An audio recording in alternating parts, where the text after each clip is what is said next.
Welcome to our guide on how to successfully move a sofa through a doorway, a task that can often feel like a puzzle. Whether you're a homeowner, a renter, or a DIY enthusiast, we've got you covered with 5 effective tricks to make this seemingly daunting task a breeze. First things first, let's talk about measurements. Before you even attempt to move your sofa, measure both the sofa and the doorway. Knowing these dimensions is crucial for planning your approach and avoiding any mishaps. Next, lighten the load by removing the cushions. This not only makes the sofa easier to handle, but also prevents any accidental damage to the cushions during the move. Now let's get into the nitty-gritty. Deconstruct the sofa as much as possible. If your sofa has detachable parts like legs or arms, remove them. This can significantly reduce its size and help it fit through narrow spaces.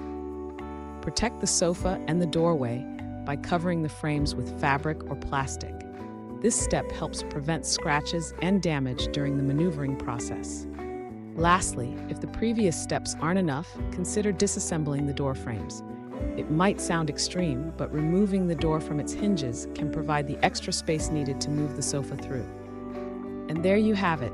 5 tried and true tricks to get your sofa through a door without the stress. With these techniques, you'll transform a challenging task into a manageable one, leaving you with the satisfaction of a job well done. Happy moving!